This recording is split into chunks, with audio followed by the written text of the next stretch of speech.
Bon, salam alaikum. Bon, dans cette vidéo, on va essayer de donner quelques notions sur les matrices inversibles.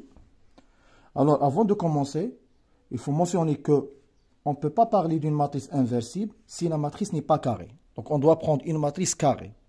D'accord?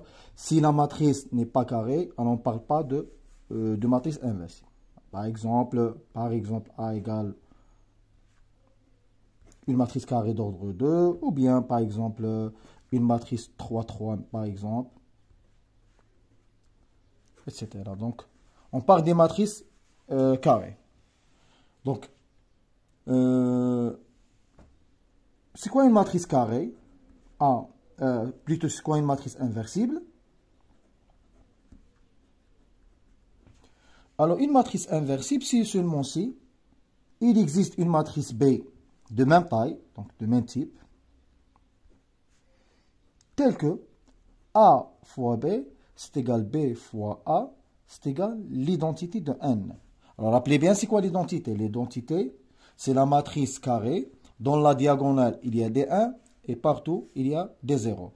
Par exemple, lorsqu'on dit I2, I2, c'est la matrice carrée d'ordre 2 qui a dans la diagonale des 1 et 0 ailleurs. Par exemple, I3, c'est la matrice carrée d'ordre 3 qui s'écrit sous cette forme. Donc, il y a des 1 dans la diagonale et des 0 sous et sur la diagonale. Par exemple, I4, c'est la même chose avec 4, 1 dans la diagonale. D'accord? Alors, A est inversible s'il existe un B tel que A fois B, c'est égal B fois A, c'est égal à 1.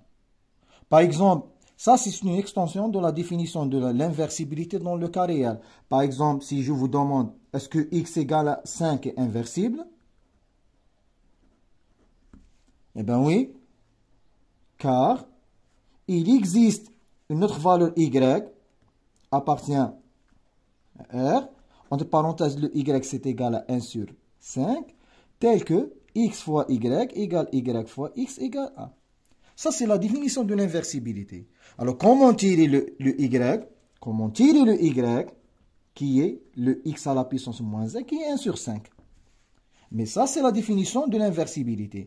Un réel est inversible s'il existe un autre réel tel que le produit de ces deux réels égale à 1. Ça, c'est la définition.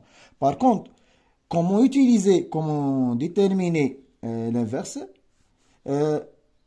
Y, c'est égal à x à la puissance moins 1 avec la condition que x soit différent de 0. D'accord? Il y a une condition, il y a la définition, premièrement, il y a la condition et il y a la méthode comment déterminer l'inverse. D'accord? Par contre, si je vous donne x égale à 5 et y égale 1 sur 5, et je vous demande est-ce que y est l'inverse de x, vous me disiez oui, car x fois y égale à 1. Par contre, si je vous donne x égale à 5, y égale à 1 demi, alors vous me disiez que y n'est pas l'inverse de x, car x fois y est différent de 1. D'accord? Ça, c'est la définition. Ça, c'est la définition d'une matrice inversible. Le problème, comment tirer le B? Parfois, il nous donne le B, il nous demande de montrer que B est l'inverse de A. Parfois, il nous demande, ça c'est ce cas, parfois il nous demande de déterminer l'inverse de A. Et on est dans cette situation. D'accord? Il y a deux types de questions. Soit il nous donne le A et il nous donne le B. Il nous demande est-ce que B est l'inverse de A. Dans ce cas-là, il suffit de vérifier que A fois B égale B fois A, c'est égal à l'identité. S'il nous donne le A et le B. Sinon, il nous donne juste la valeur de A. Il nous demande de déterminer l'inverse de A. D'accord? Donc, nous avons deux types de questions. Alors, prenons un exemple. Par exemple, on donne une matrice A, une matrice carrée d'ordre 2, 1, moins 1, 0, 2. Et B, c'est 1 demi fois 2, 1, 0. Alors, la question qui se pose, c'est vérifier si B est l'inverse de A. Alors, B est l'inverse de A, si et seulement si A fois B égale B fois A égale l'identité. Alors, quelle identité là? Puisqu'on travaille avec les matrices carrées d'ordre 2, il faut prendre le I2. Si on travaille avec les matrices 3, 3, on prend les I3. Le I2, c'est quoi? C'est 1, 0, 0. Donc, il faut vérifier ça. Donc, on doit calculer A fois B. Donc, on a déjà fait le produit de deux matrices. 0, 2 fois 1 demi de 2, 1, 0. Donc, on peut faire sortir le 1 demi. Il nous reste, si on fait la ligne fois colonne, ça va nous donner 2 plus 0. Donc, sinon, on utilise le schéma. Après, le 0. Après, 0 fois 2 plus 2 fois 0, ça va nous donner 0. Après, 0 fois 1 plus 2 fois 0, ça va nous donner 2. On fait entrer le 1 demi. Donc, on va multiplier toutes ces valeurs avec 1 demi. Et on trouve 1, 0, 0, 1 égale à I2. Alors, de même, si on calcule B fois A, un calcul simple va nous donner I2. Ce qui implique donc B est l'inverse de A. Alors, s'il nous donne le B et le A, alors la vérification est très simple. Il suffit de calculer A fois B et trouver que A fois B c'est égal à l'identité. Si on trouve l'identité, B est l'inverse de A.